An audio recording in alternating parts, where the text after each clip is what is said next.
जो 90% आबादी है वो सरकारी नौकरियों के पीछे भाग रहे हैं और ठेकेदारी की वो चर्चा नहीं कर रहे हैं। अगर सरकारी खजाने से कोई एक सड़क 1 लाख रुपया का बनाया जाता है तो उसको सरकारी खजाने से कम 15 से 20 लाख रुपया खर्च किया जाता है। मनुवादी मानसिकता की जो सरकारें हैं और जो राजनीतिक पार्टियां हैं वहां पे SC ST OBC माइनॉरिटी के लोगों को हिस्सेदारी नहीं देते हैं। मेरिट एक छलावा है, एक धोखा है जो 90% आबादी डायमंड परिवार के लोगों को सत्ता और उनके संवैधानिक हिस्सेदारी से दूर रखने का एक साजिश। मनुस्मृति में क्या लिखा हुआ है कि कभी भी शूद्रों को अच्छा ज्ञान और अच्छा सलाह नहीं देना, और ये मीडिया ने इसको पूरा धर्म के रूप में उसको मान करके, इस बात में भरोसा करके इस देश में मीडिया ने काम किया।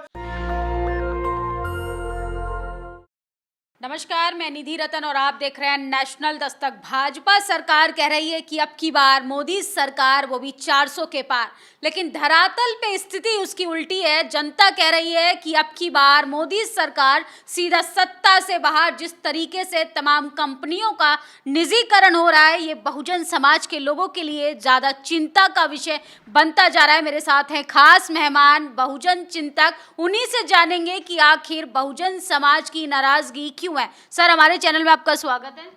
धन्यवाद जी। पहले तो आप बताइए, जो आपने बैनर लगाया है समय की मांग, और इस पे लिखा है तमाम तरीके की, क्या डिमांड है जो अधूरी रह गई है? 10 सालों में मुझे लगता है सारा काम तो मोदी सरकार ने कंप्लीट कर दिया है। देखिए, आपने जो सवाल पूछा, मुझे लगता है कि उसमें एक कमी है जी।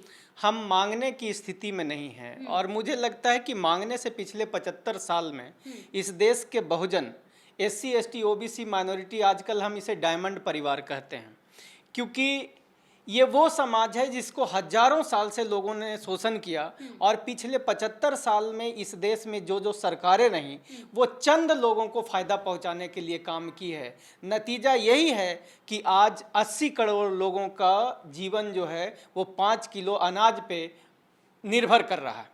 तो इसका मतलब ये हो गया कि 75 साल में इस देश की जो सरकारें रही और सत्ता में बैठे जो लोग थे, उन लोगों ने इस देश के बहुजन को, 90% आबादी के लोगों को गरीबी में, कमजोरी में, लाचारी में और मजबूरी में उनको जबरदस्ती भेजने का लगातार प्रयास किया, और उसमें वो सफल भी रहे। जी। आप कह रहे हैं कि 80 करोड़ लोगों को राशन दिया जा रहा है, और पिछले 75 सालों में डायमंड, जिस कम्युनिटी की बात कर रहे हैं, ST SC OBC माइनॉरिटी को कुछ भी हासिल नहीं हुआ। भागीदारी की बेसिकली आप बात कर रहे हैं, लेकिन आप सोचेंगे जब इतनी कमियां और खामियां आप गिनवा रहे हैं, बहुमत से सरकार आज बन रही है, और इस बार तो तीसरी बार भी सरकार बनाने का दावा कर रही है मोदी सरकार। बिल्कुल सही कहा है आपने, क्योंकि उसके पीछे कई सारे कारण हैं, और वो एक साजिश है। साजिश ये है कि शिक्षा में इनको पीछे रखा जाता है, बाद में इनको योग्यता के नाम पे सरकारी नौकरियों से, जो मात्र 3% है इस देश की कुल नौकरियों का, और उसके बाद उन लोगों को सरकार से, जो सबसे बड़ा मुद्दा है जो आज विषय का, चर्चा का विषय बन सकता है, कि 60 लाख करोड़ रुपया, आपको सुनकर के यकीन नहीं होगा, 60 लाख करोड़ रुपया सरकारी खजाने से ठेकेदारी के रूप में खर्च होता है।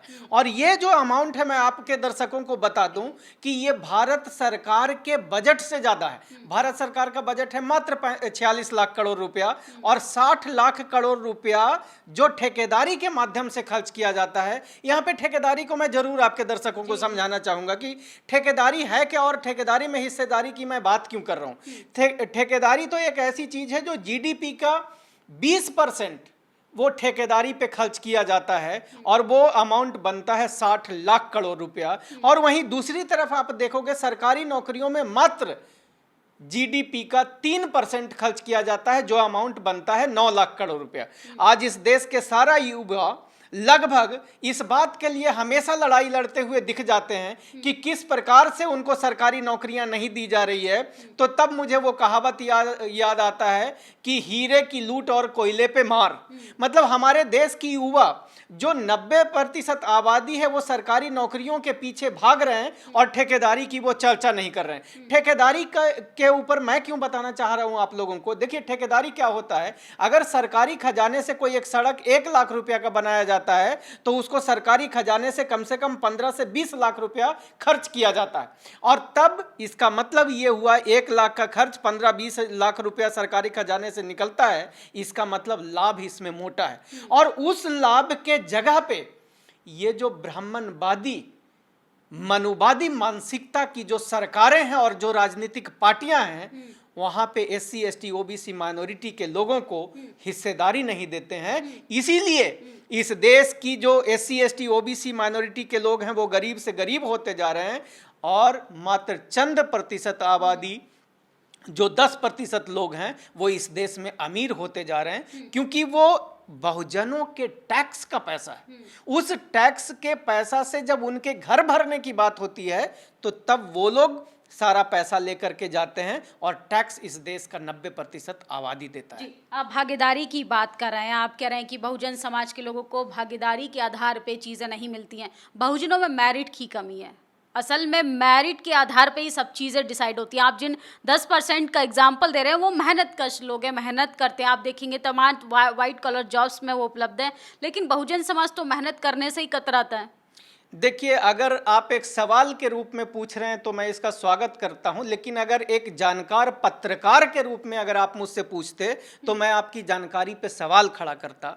ये जो मेरिट की बात है, मेरिट एक छलावा है, एक धोखा है जो 90% आबादी डायमंड परिवार के लोगों को सत्ता और उनके संवैधानिक हिस्सेदारी से दूर रखने का एक साजिश है।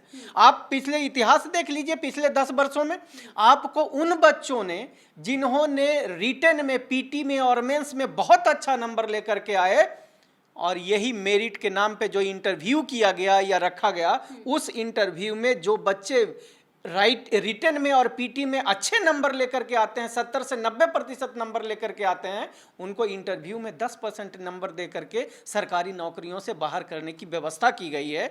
तो मेरिट जो है शब्द एक छलावा है, एक धोखा है और देश के 90% आबादी को उनके संवैधानिक अधिकारों से दूर रखने की ये एक व्यवस्था है। जी, एक आखिरी सवाल है। आप लगातार भागीदारी की बात करते हैं, रिप्रेजेंटेशन की बात करते हैं, आपने मेरिट की भी बात की। तमाम संगठन होने के बाद, तमाम राजनीतिक पार्टियां होने के बाद भी बहुजन समाज की स्थिति इतनी बदतर क्यों है?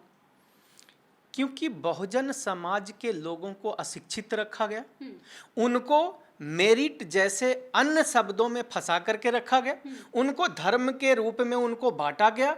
उनको समझाने के लिए आज जो मैं आपसे शिकायत करता हूं, इस देश की जो मेन मीडिया है, जिसके व्यूअरशिप भी अब तो कम होता जा रहा है, लेकिन पहले जिन मीडिया पे हमने विश्वास किया, भरोसा किया और वो मनुस्मृति से चलाए जा रहे थे, उनका ये कहना था कि जो मनुस्मृति में लिखा हुआ है, मनुस्मृति में क्या लिखा हुआ है कि कभी भी शूद्रों को अच्छा ज्ञान और अच्छा सलाह नहीं देना।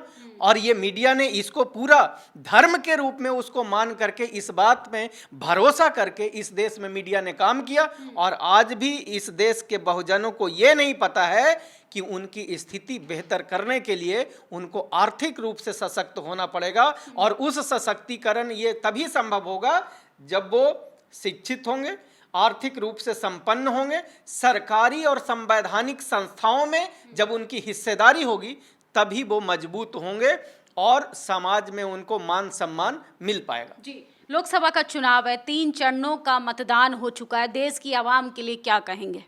देश की आवाम को इस समय मैं बड़े साफ शब्दों में कह देता हूं कि अभी हमारी मजबूरी है। हालांकि मैं जानता हूं कि ये आज का जो चुनाव हो रहा है, ये भी चुनाव हमारी मजबूरी है, चूंकि आज के तारीख में सत्ता में आने के लिए कोई बहुजन विचारधारा, जो 90% आबादी के विकास की विचारधारा को समझने वाले लोग, वो बड़े कम लोग हैं। लेकिन फिर भी इंडिया गठबंधन में बहुत ऐसे लोग हैं, बहुत ऐसे नेता हैं जो फिर भी बहुजन यानी देश की 90% आबादी डायमंड परिवार के लोगों में के बारे में चिंतन और मनन करते हैं। तो मैं आपके माध्यम से, इस चैनल के माध्यम से इस देश के वोटरों से निवेदन करूंगा कि अभी आप इंडिया गठबंधन को वोट दीजिए और उनको सत्ता में लाइए ताकि इस देश का संविधान बचाया जा सके। और जब संविधान बचेगा तो हम अपना हक और अधिकार भी लड़के ले लेंगे। जी, बहुत बहुत शुक्रिया हमसे बातचीत करने के लिए। Thank you. तो हमारी बातचीत पे आप लोगों की क्या प्रतिक्रिया है कमेंट बॉक्स में ज़रूर बताइएगा। और मैं आप सभी से कहना चाहूँगी कि जो कौम अपना इतिहास नहीं जानती वो इतिहास नहीं बना सकती है। तमाम सवाल उठाए गए जो वाजिब हैं, जो वाजिब सवाल सरकार से होने चाहिए, जिस पे सरकार ना कोई प्रेस कॉन्फ्रेंस करती है और ना ही मीडिया को फेस करती है। इसलिए आप अपने वोट को उसी नेता को दीजिए, उसी नेता को चुनिए जो आपके लिए, आपके बच्चे के लिए, शिक्षा के लिए, रोजगार के लिए, रोटी के लिए, यहाँ तक कि आपकी आने वाली पीढ़ियों के भविष्य के लिए चिंतित हो। शुक्रिया। नेशनल दस्तक की आपसे गुजारिश है कि अगर इसको बचाना चाहते हैं तो नेशनल दस्तक को सब्सक्राइब करने के लिए रेड कलर के सब्सक्राइब बटन को दबाएं, फिर बेल आइकन की घंटी दबाएं। नेशनल दस्तक को बचाने के लिए बहुत जरूरी है कि हर खबर को शेयर करें, लाइक करें, कमेंट जरूर करें।